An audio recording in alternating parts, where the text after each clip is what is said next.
नमस्कार, मैं दीपक कुमार सोनी आप सबका दीपक जीएस एकेडमी में बहुत बहुत स्वागत करता हूं। दोस्तों, आप जैसा कि जान रहे होंगे कि हम लोग लगातार बिहार सीरीज के श्रृंखला को लेकर चल रहे हैं, झारखंड सीरीज के श्रृंखला को लेकर चल रहे हैं। अगर आप लोगों ने अभी तक पिछली वीडियोस को नहीं देखा जो ऑन बोर्ड क्लासेस होती हैं, तो उन क्लासेस को देखें। आपको किसी भी प्रकार के बिहार की या तो फिर झारखंड के संबंधित ज्ञान की किसी भी प्रकार के पेड कोर्सेज करने की आवश्यकता नहीं होगी। ये हमारी तरफ से फ्री ऑफ कॉस्ट दिया जा रहा है ताकि आपका एग्ज़ाम बेहतर हो, और बहुत बेहतरीन क्लासेस दी जा रही हैं। आप एक बार देखें, अच्छा लगे तो लाइक शेयर सब्सक्राइब करें, और नहीं अच्छा लगे तो क्या सुधार करना है इस बारे में आप बताएं दोस्तों।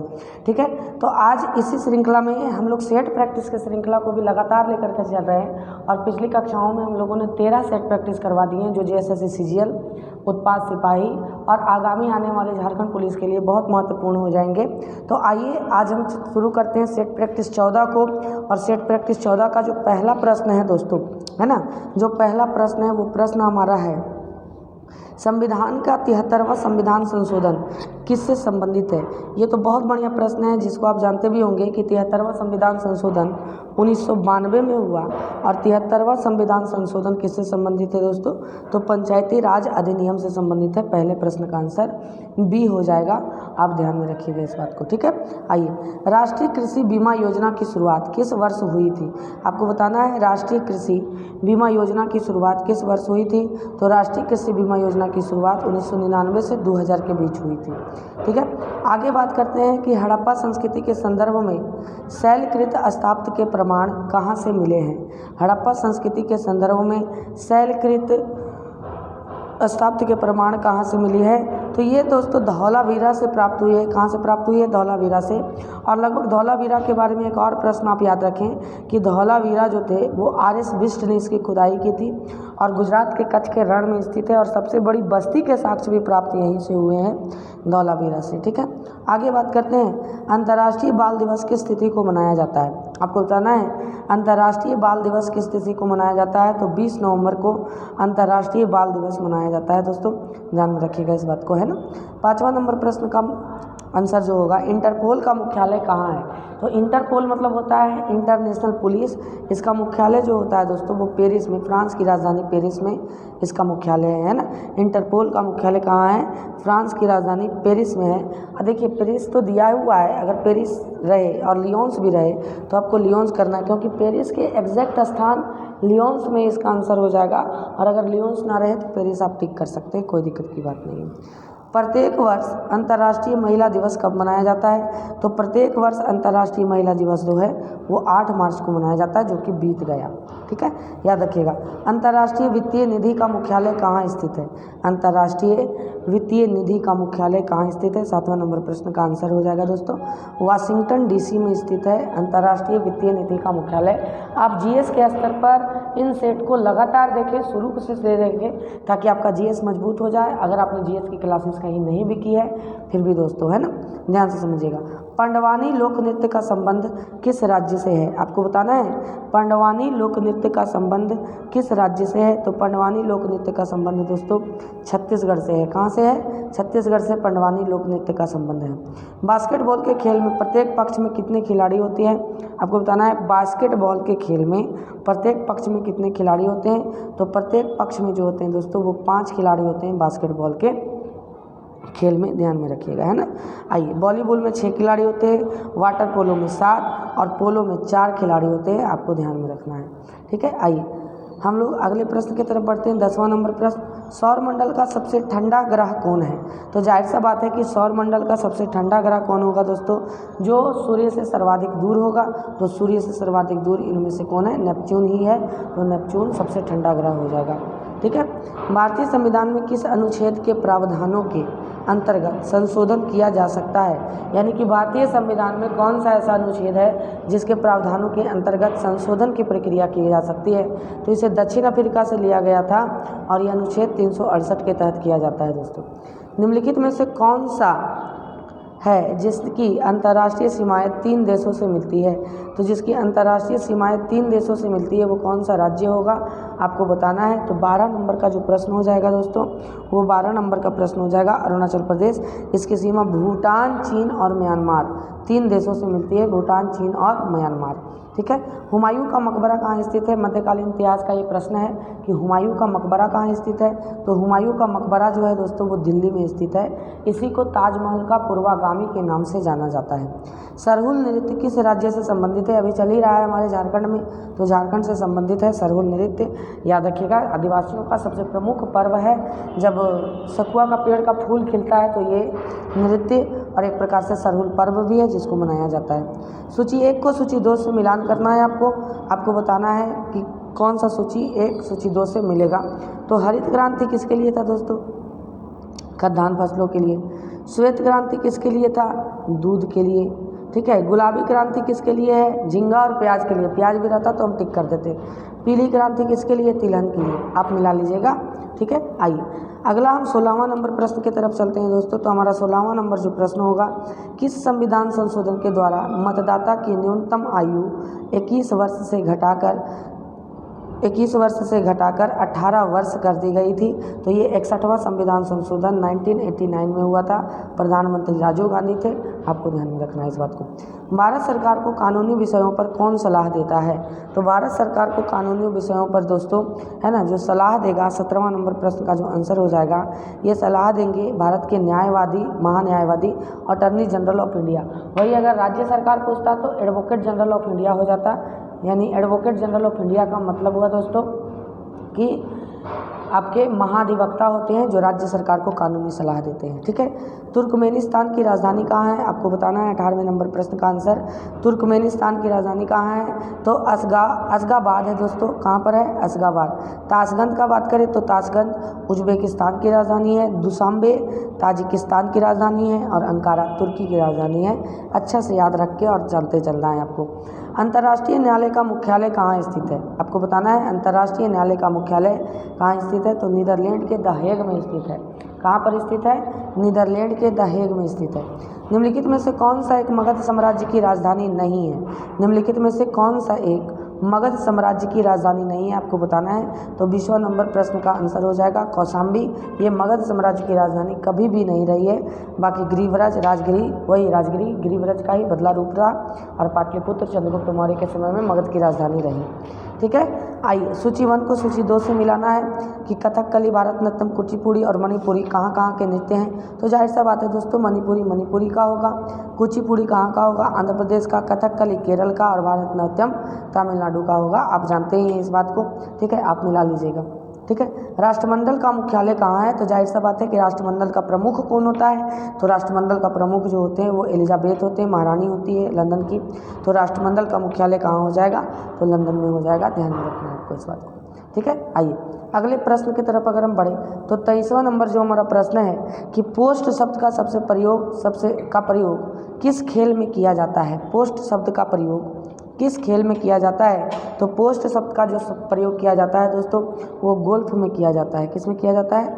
गोल्फ में इसका प्रयोग किया जाता है, ठीक है। आइए श्रीहरिकोटा द्वीप किसके निकट अवस्थित है? तो श्रीहरिकोटा द्वीप पुलिकट झील के निकट अवस्थित है। पुलिकट झील में ही बेसिकली अवस्थित है। निकट का क्या बात करें? पुलिकट झील में ही अवस्थित है ये, ठीक है। प्लेइंग इट माई वे यानी मेरे तरह खेलो के पुस्तक के लेखक कौन है?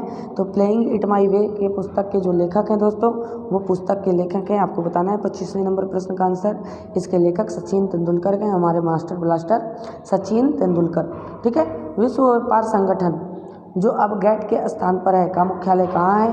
तो विश्व व्यापार संगठन का मुख्यालय दोस्तों जनेवा में है। स्विट्जरलैंड की राजधानी जनेवा में। रेड क्लिफ रेखा किन दो देशों के बीच की अंतर्राष्ट्रीय सीमा रेखा है? तो भारत और पाकिस्तान के बीच की अंतर्राष्ट्रीय सीमा रेखा है। ये आसान सा प्रश्न होता है, ठीक है। 28वां नंबर प्रश्न है आपका, विश्व स्वास्थ्य दिवस कब मनाया जाता है? विश्व स्वास्थ्य दिवस कब मनाया जाता है दोस्तों? तो 7 अप्रैल को विश्व स्वास्थ्य दिवस के रूप में मनाया जाता है, ठीक है। जिस समय इंग्लिश कंपनी का गठन हुआ उस समय मुग़ल बादशाह कौन था? यानी 1600 का बात कर रहा है कि जिस समय इंग्लिश कंपनी का गठन हुआ उस समय मुग़ल बादशाह कौन था? तो उस समय मुग़ल बादशाह जो थे वो अकबर थे दोस्तों 1600 में। आप जानते हैं ये प्रश्न आपको बताए भी गए हैं, ठीक है। याद रखिए विश्व वानिकी दिवस कब मनाया जाता है? आपको बताना है विश्व वानिकी दिवस कब मनाया जाता है। तो 30वां नंबर जो प्रश्न का आंसर हो जाएगा सही ये 21 मार्च को विश्व वानिकी दिवस के रूप में मनाया जाता है। और 22 मार्च को बिहार दिवस के रूप में मनाया जाता है दोस्तों। किस दिवस के रूप में? बिहार दिवस के रूप में। आइए अब झारखंड सामान्य ज्ञान के 31वें नंबर प्रश्न की तरफ हम चलेंगे और सामान्य ज्ञान झारखंड का पहला प्रश्न होगा ये कि झारखंड का अधिकांश भाग किस प्रकार की चट्टानें पाई जाती है। तो अर्कियन क्रम की चट्टानें पाई जाती है। आपको मैंने लिखवाया भी है, आप जानते भी हैं भूगोल के स्तर पर। झारखंड में कौन सी नदी मार्ग बदलने के लिए प्रसिद्ध है, जानी जाती है। तो सकरी नदी मार्ग बदलने के लिए प्रसिद्ध है।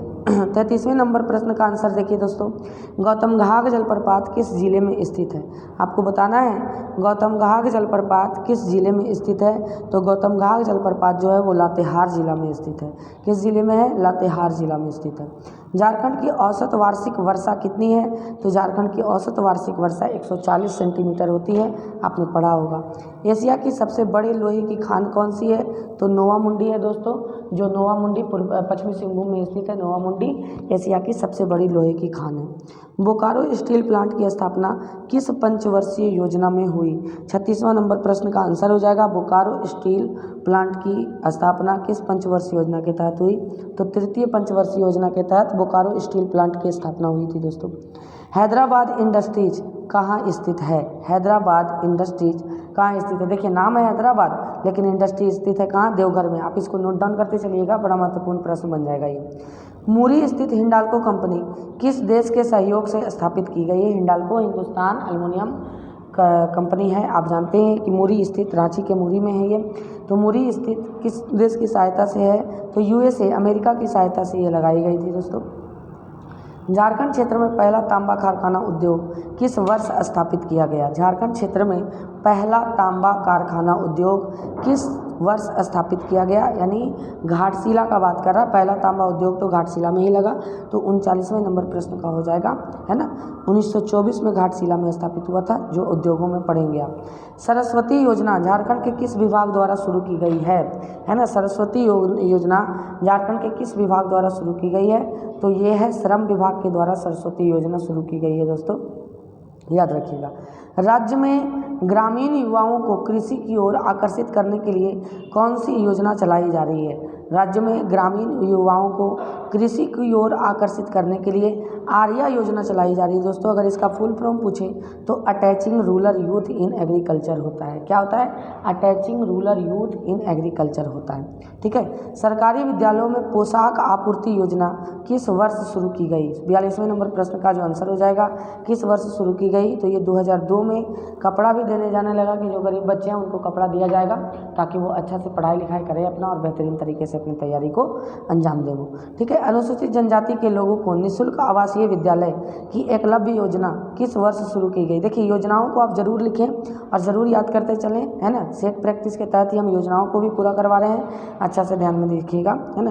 कि सी नंबर इसका ऑप्शन हो जाएगा दोस्तों। 2006 में इसको शुरू किया गया था, एकलव्य योजना, ठीक है। उसके बाद बात करते हैं यहाँ पर हम वेद व्यास आवास योजना किस वर्ग से संबंधित है। वेद व्यास आवास योजना किस वर्ग से संबंधित है, आपको बताना है। तो वेद व्यास आवास योजना जो है दोस्तों वो मछुआरों से संबंधित है। वेद व्यास आवास योजना झारखंड सरकार के द्वारा चलाई गई। झारखंड सरकार द्वारा झाम कॉप्ट की स्थापना कब की गई। आपको मैंने बताया है कि झाम कॉप्ट की स्थापना 2007 में और कैंपा की स्थापना जो हुई थी वो 2009 में हुई थी दोस्तों। 45वें नंबर प्रश्न का आंसर हो जाएगा आपका 2007। इसका फुल फॉर्म होता है the Jharkhand state minor forest produce cooperative development and marketing federation limited. आप अच्छा से इसको याद करते चलें। झारखंड में रेशम उत्पादों के विकास हेतु राज्य सरकार द्वारा किस संस्था का गठन किया गया है। रेशम उत्पादों के विकास हेतु, ठीक है। तो किस संस्था का गठन किया गया है। 46वें नंबर प्रश्न का आंसर हो जाएगा दोस्तों, ये झारक्राफ्ट का गठन किया गया, जिसको 2006 में गठन किया गया था। अच्छा से याद रखते चल जाइएगा। उष्णकटिबंधीय शुष्क पतझड़ वन का विकास झारखंड के किन क्षेत्रों में नहीं हुआ, ठीक है। उष्णकटिबंधीय शुष्क पतझड़ वन का विकास झारखंड के किन क्षेत्रों में नहीं हुआ। तो जाहिर सा बात है कि जहाँ पर बरसात ज़्यादा होगा उन क्षेत्रों में इनका विकास नहीं होगा। तो 47वें नंबर प्रश्न का जो आंसर हो जाएगा दोस्तों वो हो जाएगा दक्षिणी छोटानागपुर का पठारी इलाका, है ना, याद रखिएगा। भारतीय कृषि में जलवायु परिवर्तन नॉलेज नेटवर्क यानी CCKNIA की शुरुआत किन राज्यों में की गई है, किन 3 राज्यों में की गई है। तो 48वें नंबर प्रश्न का हो जाएगा आंसर झारखंड, महाराष्ट्र और उड़ीसा में किया गया है। बी नंबर ऑप्शन हो जाएगा। झारखंड राज्य की कृषि मूलतः किस जलवायु पर आधारित है। ठीक है, तो किस जलवायु पर आधारित है, तो उष्णकटिबंधीय जलवायु है यहाँ पर, आप जानते ही हैं इस बात को। झारखंड राज्य में जैव विविधता की दृष्टि से अत्यंत संपन्न क्षेत्र कौन सा है, तो अत्यंत संपन्न क्षेत्र जो है दोस्तों जैव विविधता के दृष्टिकोण से, वो जैव विविधता के दृष्टिकोण से जो है वो सी हो जाएगा इसका आंसर। पारसनाथ की पहाड़ी और पलामू के वन बहुत ज़्यादा जैव विविधता के दृष्टिकोण से बहुत ज़्यादा जानवर पाले जाते हैं इन क्षेत्रों में, है ना। वन्य जीव अभ्यारण्य भी है इन क्षेत्रों में, इसलिए ये संपन्न है। आपदा प्रबंधन के संदर्भ में राज्य में जिला स्तर पर कार्यरत इकाई क्या है, जिला आपदा प्रबंधन प्राधिकरण। आपको बताना है 91वां नंबर प्रश्न का आंसर क्या होगा, जिला आपदा प्रबंधन प्राधिकरण, जिसके अध्यक्ष जो होते हैं वो डीसी होते हैं, आपको याद रखना है। जिसके अध्यक्ष कौन होते हैं, डीसी या डिस्ट्रिक्ट मजिस्ट्रेट होते हैं दोस्तों, याद रखिएगा, डेप्यूटी कमिश्नर भी बोलते हैं इनको। 52वां नंबर प्रश्न का जो आंसर हो जाएगा वो झारखंड में भूकंप के दृष्टिकोण से जोन 2 के अंतर्गत कितने जिले रखे गए हैं। 52वां नंबर प्रश्न का आंसर जोन 2 के दृष्टिकोण से कितने जिले रखे गए हैं, तो इसके अंतर्गत 7 जिले आते हैं दोस्तों। कितने जिले आते हैं, 7 जिले आते हैं। वो कौन कौन से जिले हैं, सातों जिले आपको जानना है। तो रांची, गढ़वा, लातेहार, चतरा, हजारीबाग, धनबाद, पूर्वी सिंहभूम व पश्चिमी सिंहभूम का क्षेत्र आता है। झारखंड राज्य आपदा प्रबंधन प्राधिकरण का अध्यक्ष कौन होता है, तो झारखंड राज्य आपदा प्रबंधन प्राधिकरण का जो अध्यक्ष होते हैं वो राज्य के मुख्यमंत्री होते हैं दोस्तों। कौन होते हैं, राज्य के मुख्यमंत्री होते हैं। झारखंड में भूकंप के दृष्टिकोण से जोन 3 के अंतर्गत कितने जिले रखे गए हैं, तो जोन 3 के अंतर्गत 5 जिले रखे गए हैं दोस्तों। और वो कौन कौन से जिले हैं, तो पलामू, गढ़वा, लातेहार, चतरा, नहीं जोन 3 के दृष्टिकोण से 5 जिले रखे गए हैं, आपको बताना है ना। 5 नहीं दोस्तों, 5 नहीं, गलत हो जाएगा, 5 नहीं 15 जिले रखे गए हैं, जिनमें पलामू, गढ़वा, लातेहार, चतरा, हजारीबाग, धनबाद, बोकारो, गिरिडीह, कोडरमा, देवघर, दुमका, जामताड़ा, गोड्डा, पाकुड़ व साहिबगंज आते हैं, याद रखिएगा ना। झारखंड में बाढ़ का प्रमुख कारण क्या है, 55वां नंबर प्रश्न का हो जाएगा। झारखंड में बाढ़ का प्रमुख कारण क्या है, तो मानसूनी वर्षा द्वारा नदी के जल स्तर का बढ़ जाना। ये तो कई बार आप लोग अपने दिमाग से भी लगा सकते थे कि नदी का जल स्तर मानसूनी वर्षा के कारण बढ़ जाता है, जिसके कारण बाढ़ आ जाते हैं झारखंड के क्षेत्रों में, ध्यान दीजिएगा, है ना।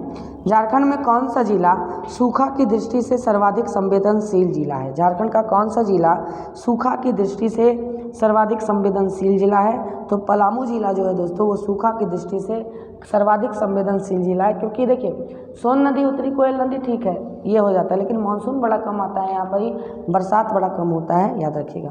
दुमकुड़िया में प्रायः कितने वर्षों के अंतराल पर प्रवेश दिया जाता है, दुमकुड़िया में प्रायः कितने वर्षों के अंतराल पर प्रवेश दिया जाता है, आपको बताए थे कि 3 वर्षों के अंतराल पर प्रवेश दिया जाता है और मुखिया हांडी की व्यवस्था भी की जाती है। ठीक है, रामनारायण सिंह को छोटनागपुर केसरी की उपाधि किसने दी थी, तो ये महात्मा गांधी ने बाबू रामनारायण सिंह को, जो हंटरगंज के तेतरिया गांव से संबंधित थे दोस्तों, बाबू रामनारायण सिंह को छोटनागपुर केसरी की उपाधि दी थी बाबू रामनारायण सिंह को, याद रखिएगा इस बात को। ठीक है, आगे बात करते हैं कि संपूर्ण किसान आंदोलन निम्न में से किसके नेतृत्व में लड़ा गया या चल रहा था, है ना। संपूर्ण किसान आंदोलन निम्न में से किसके नेतृत्व में, तो यदुवंश सहाय के नेतृत्व में चला था दोस्तों। किसके नेतृत्व में, यदुवंश सहाय झारखंड में चलाए थे, इसको ध्यान में रखना है आपको।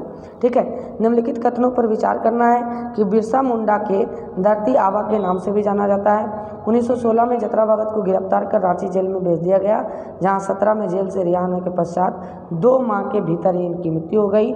ये दोनों जो कथन है दोस्तों, है ना, उनमें से दोनों जो कथन है आप याद रखिएगा, उपयुक्त में से कौन सा कथन सही है ये बताना है। तो ये दोनों कथन जो हैं वो सही हो जाएंगे आपको ध्यान में रखना है। दोनों कथन क्या हो जाएंगे, सही हो जाएंगे, दोनों के दोनों। तो इसका हो जाएगा सी, 1 और 2 दोनों सही हो जाएंगे। ठीक है, उसके बाद बात करते हैं हम यहाँ 61वां नंबर प्रश्न का। निम्न में से किस विद्रोह के समय टिकैत उमराव सिंह, उनके छोटे भाई टिकैत घासी सिंह तथा दीवान शेख भिखारी तीनों ने मिलकर चुट्टू पालू घाटी में अंग्रेजी सेना को प्रवेश करने से रोक दिया था, यानी 61वां नंबर प्रश्न का जो हो जाएगा ये 1857 के विद्रोह से जुड़े हुए थे। इनकी फांसी जहाँ दी गई थी वो चुट्टू पालू घाटी में भी है, आप देख सकते हैं वहाँ पर जा करके। ठीक है, झारखंड पीपुल्स पार्टी का गठन किस वर्ष किया गया था, 62वां नंबर प्रश्न का आंसर दोस्तों, झारखंड पीपुल्स पार्टी का गठन 1991 में किया गया, आपको ध्यान में रखना है। ठीक है, आइए झारखंड की जनजातियों के मध्य कैसी सामाजिक सत्ता है? झारखंड की जनजातियों के मध्य कैसी सामाजिक सत्ता है आपको बताना है। तो झारखंड की जनजातियों के मध्य जो है दोस्तों वो पितृसत्तात्मक सामाजिक सत्ता है, यानी पिता की संपत्ति का वारिस जो होगा वो पुत्र ही होगा। ठीक है। अंग्रेज ने जनजातियों के लिए क्या शब्द दिया है? अंग्रेज ने जनजातियों के लिए क्या शब्द दिया है? 64वां नंबर प्रश्न का आंसर बताना है। तो इनके लिए ओरिजिनल शब्द दिया है, एक ओरिजिनल शब्द दिया है कि ओरिजिनल निवासी जो है वो यही है, आपको ध्यान में रखना है। हो जनजाति की ग्राम पंचायत की बैठक कहाँ होती है? आपको बताना है हो जनजाति की ग्राम पंचायत की बैठक कहाँ होती है। तो 65वां नंबर प्रश्न का जो आंसर हो जाएगा वो हो जनजाति की ग्राम पंचायत की बैठक अखड़ा में होती है, ध्यान में रखना है। क्रय विवाह को खड़िया जनजाति में किस नाम से जाना जाता है? यानी कि क्रय विवाह को जो वधु मूल्य देकर के विवाह किया जाता है, क्रय विवाह को खड़िया जनजाति में किस नाम से जाना जाता है? तो खड़िया जनजाति में ओलोल दाई के नाम से जाना जाता है दोस्तों। बी हो जाएगा इसका सही आंसर, ओलोल दाई के नाम से। ठीक है। सौरिया पहाड़ी किस प्रकार की खेती करती है? आपको बताना है 67वां नंबर प्रश्न का आंसर। सौरिया पहाड़ी किस प्रकार की खेती करती है? तो झूम खेती करती है, जिसको कुरवा कहा जाता है। क्या कहा जाता है? कुरवा कहा जाता है दोस्तों, ध्यान में रखना है आपको। कुरवा झूम खेती करती है सौरिया पहाड़ी। ठीक है, याद रखिएगा। और ये प्रश्न अबर फायरमैन में भी आया था, बिहार के फायरमैन में कुरवा या तो फिर दीपा ये सब कहे जाते हैं। ठीक है, अलग अलग जनजातियों के द्वारा। समा चकेवा लोकनाट्य कब किया जाता है? 68वां नंबर प्रश्न का आंसर हो जाएगा। समा चकेवा लोकनाट्य कब किया जाता है? कार्तिक माह के शुक्ल पक्ष को समा चकेवा लोकनाट्य किया जाता है। ठीक है। गायब होता हुआ देश किसकी रचना है? आपको बताना है गायब होता हुआ देश किसकी रचना है? 69वां नंबर प्रश्न है दोस्तों। तो ये रणनीति की रचना है, ऑप्शन नंबर बी इसका सही आंसर हो जाएगा। सोनझईर किसकी रचना है? सोनझईर जो है वो किसकी रचना है? तो सोनझईर प्रफुल्ल कुमार राय की रचना है दोस्तों, ध्यान में रखिएगा।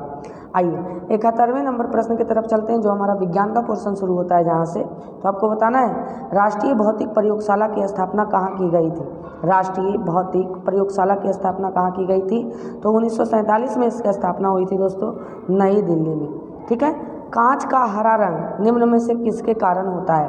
कांच का हरा रंग निम्न में से किसके कारण होता है? तो सोडियम क्रोमेट के कारण होता है। ये याद रखना आपको, किसके कारण? सोडियम क्रोमेट के कारण। ये सब प्रश्न याद रखते जाइए आप। पुष्प के विभिन्न भागों में निम्नलिखित में से कौन सा सम्मिलित है? ठीक है।